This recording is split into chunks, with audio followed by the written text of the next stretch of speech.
Mr. President himself, the president of Nigeria, he has been to Dubai. He has been to. He was recently in France. He has been to a whole lot of other countries in India. All right, and he was urging investors to come to Nigeria to invest. In one of his talks in the UAE, United Arab Emirates, he said to investors that come to Nigeria and invest, and we will support you. And in case any of the government official asks you for bribe, all right, pass it across to me, bring it to my knowledge, and I will take care of that. Automatically, it's telling the business guys that there's corruption in the country, all right, but I'm the one that can handle it. So at that point, is it the marketing Nigeria? I don't think so. It's just letting them know what the situation looks like and how he can ameliorate whatever that may come up. So when somebody is saying the truth, that doesn't mean the marketing.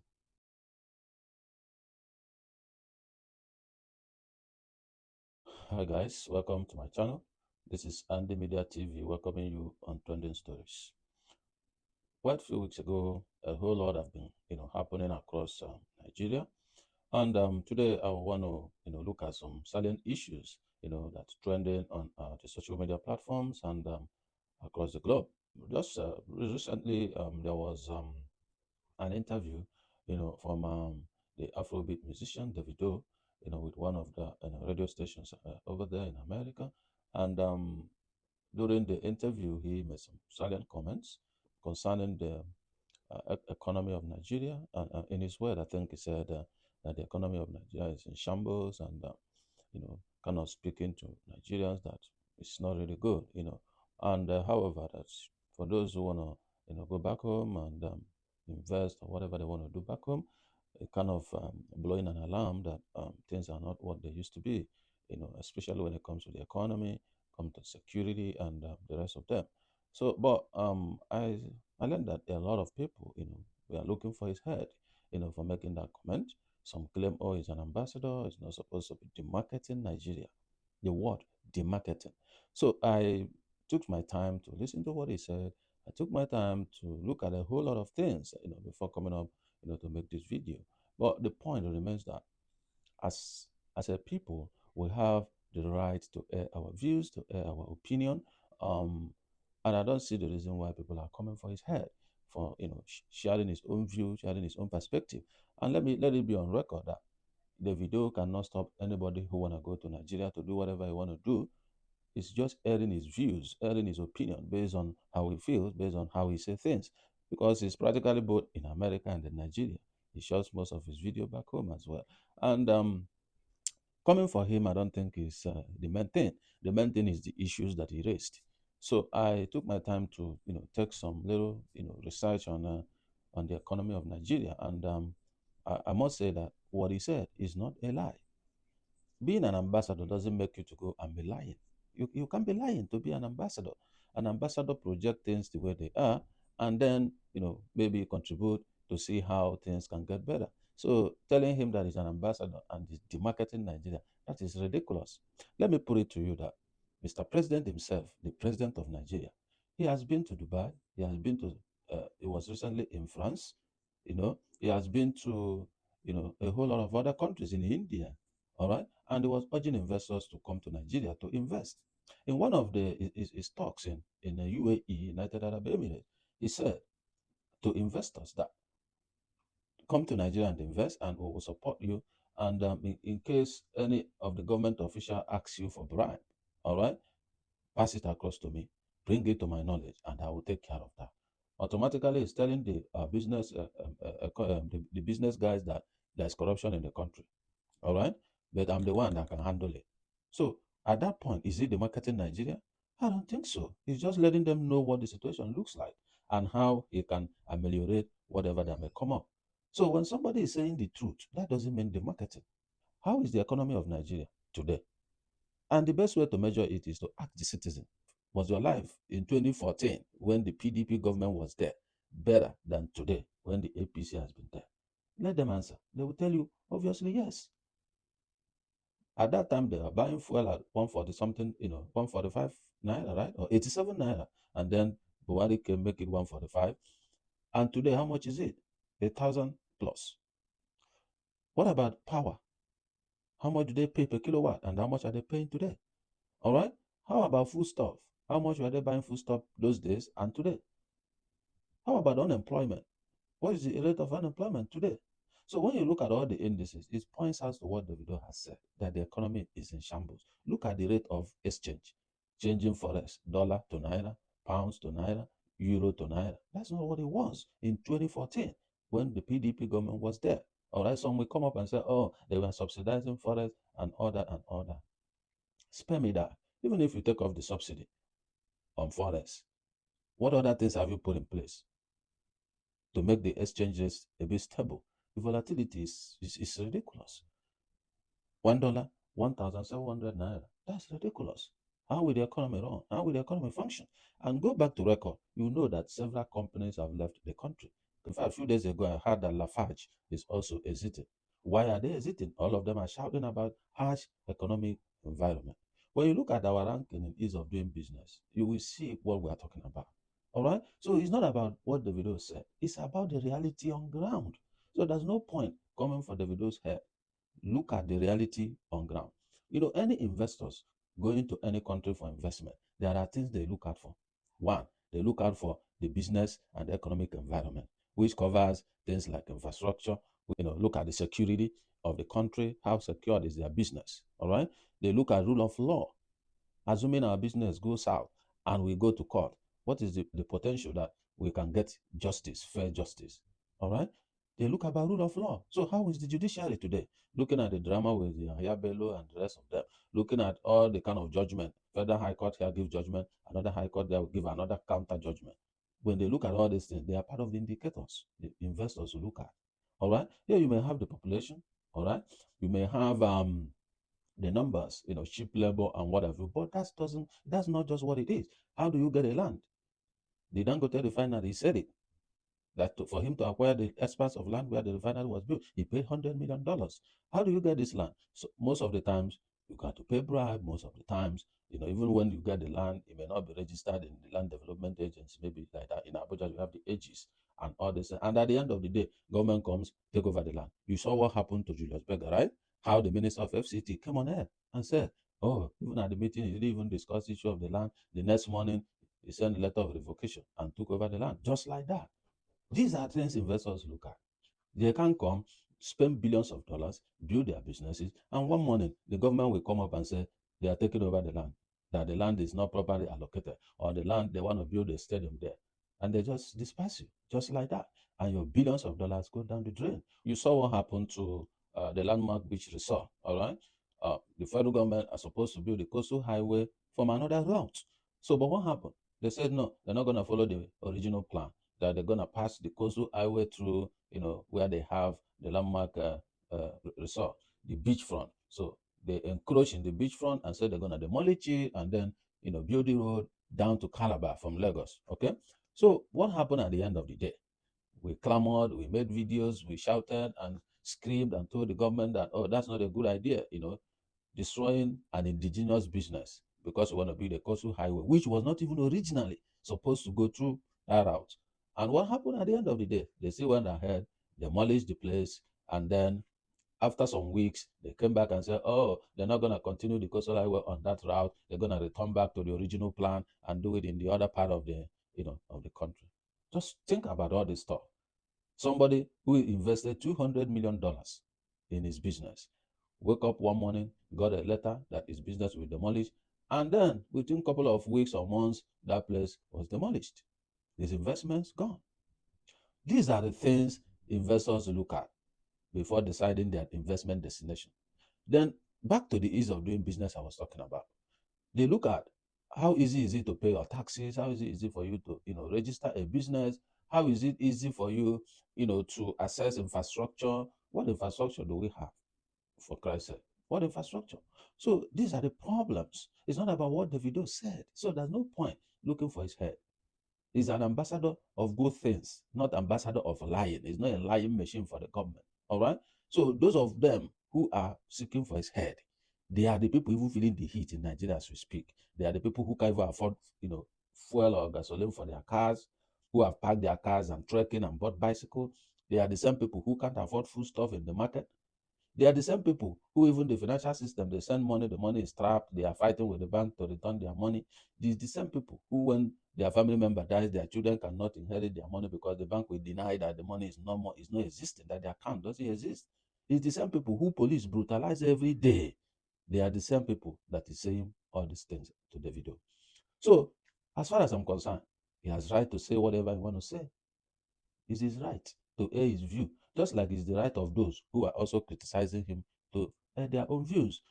Last, what is the state of the economy? That is the bottom line. Is the economy functional? Is the economy effective? Is the economy better for the people? It's left for those people who are attacking his personality to answer. I can't be an ambassador lying for the government. I can't do that. I can't. So people believe in him. People believe in what he said. He has his fans across board, and whatever he said, whoever want to come back home does his research. Many of the people in the diaspora have families back home. They know the pressure they are going through. Everyday request. This one is sick, no money for hospital bill. There's no food in the house. They send money. They know. So they too know how the economy is. When they compare to previous years when they are, still abroad too. They know how much they have sent so far since this APC government, particularly this particular regime came in, this particular administration. They know how much they have sent home compared to other years. So they know, they feel it. When you say Nigeria economy is harsh, people think it's only those in Nigeria that no, those in the diaspora feel it even more because the pressure bounce back on them. The moment you are in the diaspora, you are seen as the central bank of the family. That's what it is. And you do a lot of sacrifice to be able to save us what you send back home. All right. So it's neither here nor there. So that is the point. So everybody have right to say what they want to say, but the reality remains the same. The economy of Nigeria is harsh. Businesses have gone out of the country because of the harsh economic situation. Even people can't even access forex. Many, airlines like the Emirates, they stop coming to Nigeria because their forex is trapped.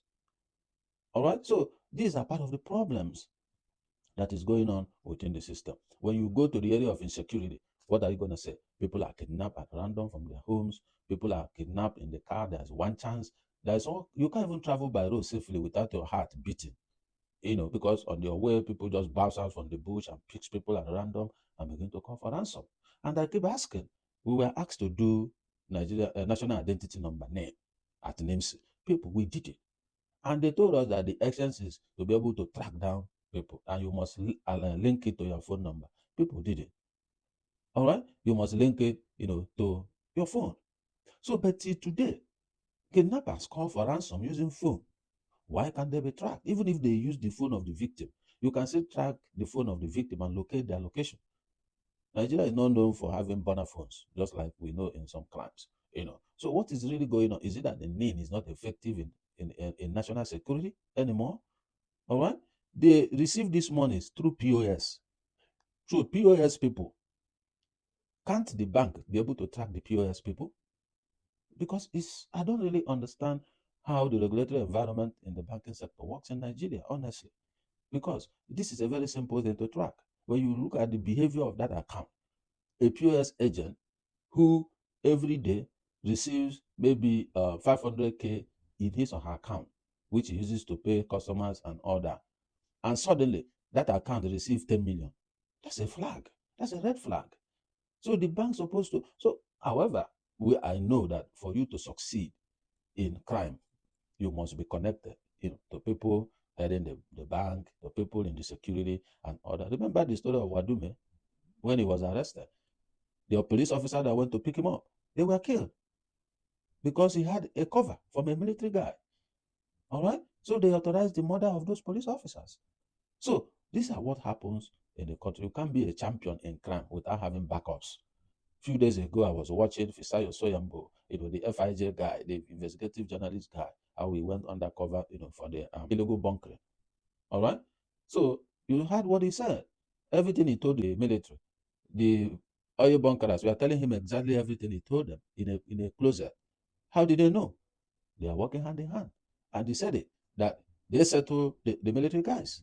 All right? So those that they don't settle is when you see them come on TV and burn, those places.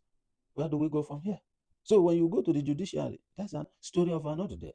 We saw the jump between the EFCC and Yaya Bello. But if it was Yahoo boys. In 1 second, they are paraded. In 1 second, they are already having their mugshot. In another second, they're already in prison or they do plea bargain. All right? So, but this guy has been on the radar for quite some time. Not just him, even those in the Senate. Most of them have cases since the days of Ribadu as EFCC chairman during Obasanjo's administration. Most of them have cases. There's one, the court, requested that the case be retried. He's still in the Senate. Nobody has started the case afresh for over 2 years or more. All right? Even the one heading the National Assembly too has a case with EFCC then. Till today, that case has died since he swapped from PDP to APC. So when you look at all these trends, people just feel that we don't even have a system in the first place. So that brings me to the Port Harcourt refinery. They have, for the past months, 44 months, failed 7 times to meet the deadline of revamping that refinery and putting it, to be functional. Then suddenly, we saw on TV, they are loading PMS from the Port Harcourt refinery. I knew something was wrong because these guys that I know will first do media banter.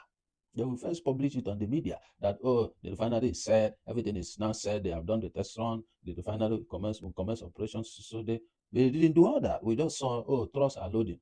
As one guy came on Arise TV and was making claims that that's fake because the fuel that they are loading was the reserve they had over 3 years ago. That's what they are loading to, kind of create a scenario that everything is fine. He said that. I picked it up and I began to, look at the whole scenario together. But a few days after, I saw another, headline from Sahara reporters that the refinery is again momentarily not functional or whatever they call it. So it just started a few days ago. Then after a few days, momentarily out of scope. All right. So when you look at these whole lies they package and dish out to people, are we talking about telling Nigerians that UAE has lifted the visa ban on Nigerians that they will, and the UAE came and said we have not done that? Are we talking about the Maersk, the container guys that they said they will invest how many $1 billion in that, and the guys came out and said no, we didn't. So many of them they have been saying, and that's what they want Davido to be doing. All right, go out there, lie to the world that everything is fine, and when those people now come in, they will discover that you just sold them out. That's not how to be an ambassador. To be a good ambassador, you must put things into proper perspective. Now, let me put it to you again. During the 2024 election in the United States, you saw former President Donald Trump, who was recently re-elected now as the 47th president, saying that the southern border is open, that people are coming into their country from everywhere, from asylum centers, from prisons, from all parts of the world. He mentioned it that those guys they kill, they take over, facilities and other. In fact, to the point that even said that they were even eating cats, and they ridiculed him. We say that saying that is demarketing US. It's not. It is the problem. So he's highlighting the problem, and that is the situation, and that is one reason when he said, "I will shut down the southern border," and that's how we garner the votes. That's what the citizens want. They want the border closed. They want America first, and they got the votes. At that point, will you say that the president is demarketing US? He's not. He's on news. He's everywhere. Go to Google, go to YouTube, you see the videos. He's not lying. That's the truth. The issue of eating cat, a few days ago, I read of the woman who was sentenced to prison for, killing and eating a cat in Ohio. So is that one still a joke today? Someone has been sentenced for the same thing. So when people, talk about their problems, that is not the marketing. If you come out and say, oh, the economy is hard and the president bought a new private jet, they were even clamoring to buy another new one for the vice president, and they bought a new car, there was a yacht, and the rest of them, will you say it's the marketing? It's not the marketing. That is the situation. That is what it is. When we say the economy is harsh and people's minimum wage is 70,000 naira per month, all right, and the food store, you can't even afford food store with the minimum wage. Is it a lie? Is it the marketing? It's not the marketing. That's what it is. That's the situation. When they say unemployment is high, business is exiting Nigeria because the economy is harsh, is that the marketing? It's not. It's there. It's true on every media. That's not the marketing. That's the situation. So you are expecting those in power, those in government, to work hard to fix the system. When you fix it, the same way is there that these are the problem. When they are fixed, it will also be there on the news that things are now normal and better, and people will see it happen. That is what it is. So don't go for his head Don't trouble the young man who is doing well in his career. Please focus on how do we fix our country. Davido is not the problem of Nigeria. Some said, oh, the father, he was doing business in Nigeria. How will he say? Go and ask the father, how is he doing the business? Go and ask him. He will tell you what he's going through in the power plant that he's building. Go and ask him. He will tell you what he has gone through to get there. He will tell you. So, but we are not talking of people who are in his capacity. We are talking of the common citizen who have nothing, who doesn't have hope of what to eat tomorrow. They are the people that are the key focus. All right? Those top guys, they know how to navigate their ways. So let's focus on the main problem. The situation is worsening and they need to be fixed. When you look at human rights ranking, we are going down. Look at police and Nigerians. Look at the brutality. Look at the answers problem. Look at what is still going on today. So a lot of brutality. That's why the human rights ranking of the country is going down. Are you talking about the global peace ranking? We are far below. We are far below. So when you look at all these indices, Transparency International, World Justice, report, and a whole lot of them in the judicial system, we are going down. Everywhere. We need to fix the system. So whoever is in the diaspora who wants to go home to Nigeria to do whatever he wants to do, he has the whole freedom to do so. It's not because Davido said something that will make them not to go. No. All right. He has right to say what he want to say. Whoever want to go has right to go. Who doesn't want to go will not go. But personally, I've interviewed a lot of people here. I've come across a lot of them in parties, in traditional marriages, in weddings, and other functions. And when you talk about going back home, some of them will tell you, man, yeah, I love back home, but I don't want to go there. I don't want to settle down over there because of a whole lot of problems. You're not safe. You can even be in your house. They come and pick you up, kidnap you, and ask for 100 million ransom and all that. So I don't want that kind of life. So I'm going to tell you, oh, yeah, they want to go, but there's no infrastructure, there's no way to move, bad roads, no rail, they have different reasons why they don't want to go home for now until when they see things work. Okay? But the fact remains that it's all of us that are going to make it work. It's not just the president, it's everybody. But they are contributing their quota because when you look at the FDI, the foreign direct investment that comes to the country, you will see that most of those are remittances from the diaspora. It's making big impact. They send money back home to people. Some that have projects, do their projects and stuff like that. So they also do their own contribution in their own way. All right. So many people are here running their project. I saw one of the guys in the diaspora who want to open a transport business. He already acquired the vehicles, registered them. Up to now, he can't find a station. He can't find a park where the vehicle can be running from. He has been moving from Enugu now. He has moved to Abia, looking for park in Abia. These are problems. He already invested the money, get the vehicle, but he can't even get park where he can be operating from. So these are part of the problem, ease of doing business. So when people want to invest, this is the responsibility of the government to make the regulatory framework easier for them. That is what encourages people. The Minister of Trade, she has been in this ease of doing business during the Buhari's administration. I know I've interfaced with her, in those days. And she was good doing the job then. So now that she's the minister, and I think she's going to do a whole lot of work to ease off this business environment so that, people can come in. Again, when you check your record, the president have been in France, in Dubai, the UAE, in India, which other country? I think about 4 or 5 countries. He has gone to win investors. The question is how many has come in? That is the question. Can they provide record of how many, which investment, where are they located? Let's see. So it's not about going around talking to people, come and invest. No, you need to fix the business environment first. Fix it. When you fix it, investors on their own will come in. And let me educate you further. Every investor, they pay money to get a report of their investment, destinations, the areas they want to go and invest. There are people, it's their job to do the analysis. They check your ranking globally in so many of the indicators. All right. They check about your security, check about access to labor. All right, to labor force. Do you have skilled labor? Because it's easier to, if you have skilled labor, you spend less in training, all right, than those who don't have skill at all. What is the level of education? All right. You saw Dangote refinery was building the refinery, has to send people to India to go and learn how to run the refinery. But for over a year, I think they were there for more than a year. All this money is spent to send them there. Assuming we have that kind of infrastructure here, he will just send them back home here, and it's cheaper for him. So these are the things investors look at, depending on the type of business they want to invest. How is it easy to get a land? What's the level of corruption? Because in corruption you spend more and get less. All right. So what is the judicial system? How does it function? Is it fair? Is it equitable? The woman that was tied, the eyes was tied. Is one of the eyes open now? These are things they look at. Okay, access to funds, cheap funds. They are bringing in their money, but they may have occasion they will need to get loan from the bank. What is the interest rate? How do they access this loan? How easy it is? These are the problems. National security. Are they safe? Are the employees safe? Or they will kidnap the employees and ask them to pay ransom of 200 million? These are things they look out for. So when they look at for all these things, and the one that tick their mark are the places they consider. Look at what happened to Dangote and this refinery. They fought him tooth and nail to frustrate that refinery because they still want to depend on importation. That's where they make their money from. So that's an indigenous investor. What happens to a French national who came in and built a refinery in Nigeria? How will that one not survive if they can deal with Dangote in that form? These are the things they look out for.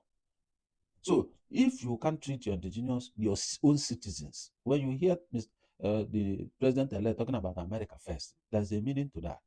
I will take care of my people first before extending hand of fellowship to others. But in our own crime, how do we treat our citizens? That is the question. How do we treat them? How do we treat their businesses? Look at demolition going on everywhere in FCT. What are you going to say? These are people's investment. The FCC is celebrating the confiscation of 753 duplexes in the Lokogoma area in Abuja. Unfortunately, they skillfully omitted the name of the owner. Why? That's proceed of corruption. You don't hide the owner. You put out the name, the picture of the owner. That's how it is done. Since you know and you believe and you confirm that the building was done using the proceed of corruption, you put it out there. People need to know who is this person that is destroying the economy and the country. In as much as on the other side, I would say the person even tried investing the money back home in Nigeria. At least people work there. It was human beings that did all those block work and they earn income. All right. So the funds still circulated within the country, but it's not that we're encouraging that. But this person even have that Nigerian mindset. Others they took the money, send it to Switzerland, open company in Panama, open company in British Virgin Island, and put the money as a trust. And from there they begin to launder it in different directions. But this one even invested the money in Nigeria. Wow.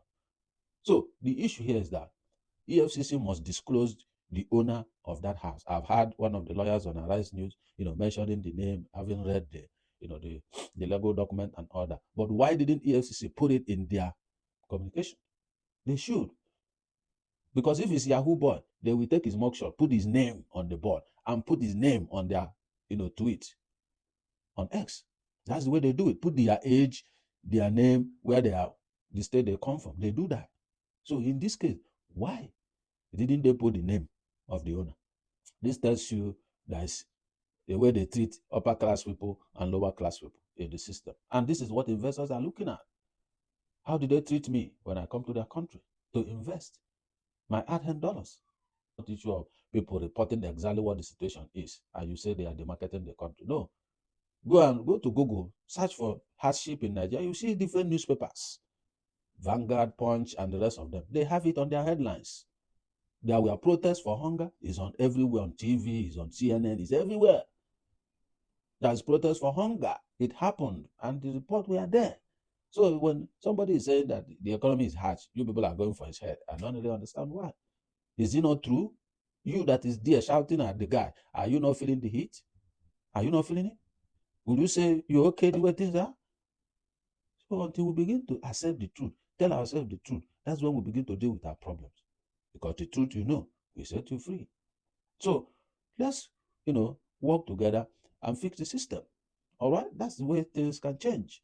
Now, I was expecting that the National Assembly would have commenced by now electoral reform, reviewing the existing electoral laws, and putting in things that will strengthen the INEC, right from the appointment down to the electoral, laws, the beavers, the, uploading result in real time from the polling unit, and IRF disclosing the result real time. A lot of this paper, whatever. Look at the US election. They did it that day. Within the next couple of hours, the results are there for the presidential election. Apart from the drama that they are still doing in some of the senatorial seat. All right, that's the way things are done. That's how people believe in the system. You have to make people believe in the system by the results you command. You have to do the right things. You have to do the right things. When you do the right things, people will believe in you. There's no honey that goes looking for a bee. Once there is honey, bees must come. So when you fix the system, people will come. Both Nigerians in the diaspora, both foreigners, and both indigenous people who are already in Nigeria. Everybody will, pull in stuff and things will be working more. The National Assembly, they are not doing much. They are not. Because they are the ones to hold the executive accountable. But unfortunately, they are the ones approving everything with ease. 2 hours, they have considered the thing and approved. So we're watching to see what happens with the former governor, Yahya Bello, versus the EFCC that's already in court. So we're not going to talk much about that.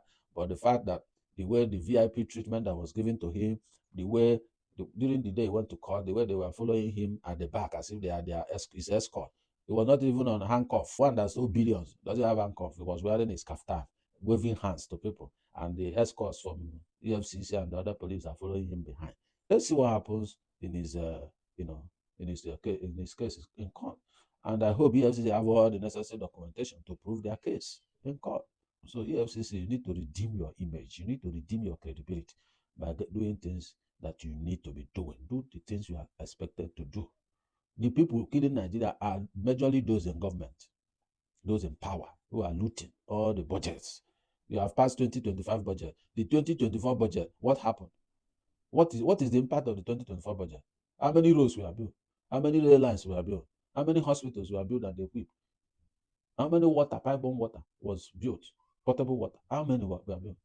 We are passing 2025 budget, but the 2024 budget, all the trillions, where did they go to? How did they impact the citizens? It only impacted those in power, not the citizens. So EFCC's job is to track all these monies, where they are going. The banking system through CBN, you're supposed to put serious regulatory framework in place so that these guys will not be moving government money from government account to their personal account to run their personal businesses. How can one man have 753 duplexes in Abuja? One man in government position. So in conclusion, now no investors will come in if these key elements and the indicators are not fixed. It is what draws them in. It's not by a president coming to ask them to come. Nobody comes because the president said come and invest. No, people come because the indices that will help their business to grow and make them get their return on investment is there. That is why they will come. So please, let's work together and see how we fix our country. The security agencies continue to do our job and do it effectively and professionally. All these using security agencies to attack innocent citizens, I don't really understand why it is be working like that. Is there no rule of engagement for the security agencies? You can't try that kind of nonsense abroad. You just go call one policeman that is your friend to go arrest someone. You can't try it here because the policeman know that he's gone. He's going to prison and he will lose his job. You can't try it here. So I don't know why it is so rampant in Nigeria. You say one thing about somebody, the next thing you are sleeping, they bundle you with police. Just like that. For defamation, civil case, they bundle you with police. I don't understand. So IG and the military and other paraphernalia of the security architecture, please, you guys need to do better. So treat people with dignity, with human feeling. Bundling people because they say something is out of it. There are procedures for everything. Follow the rule, follow the procedure. People travel to other countries because they believe that the system there will work for them. When you copy what works for other people and domesticate it in your own country, definitely will work for you. And your citizens outside will start coming back and be investing in the country, even foreign investors. So let the country look at other countries of the world who are doing well. We always like to say in America, but we don't copy other good things that happen in America. All right? We don't copy the good things that happen. Their cops, they do better than our cops. All right? There's infrastructure. I've never seen where the governor is cutting tape that they built road or they build a plaza or that they build hospital. I've never seen it. That the governor of a state is cutting the tape, going to commission a project. I've not seen it. Nobody cares. That's not a news. But in Nigeria, they built 2 hospitals, 30-bed hospital. They will call president. He will spend taxpayers' money to fly there to go and commission 30-bed hospital or 10-kilometer road. That's ridiculous. I don't see that happen abroad. President is too busy. to go and be commissioning road, commissioning this one.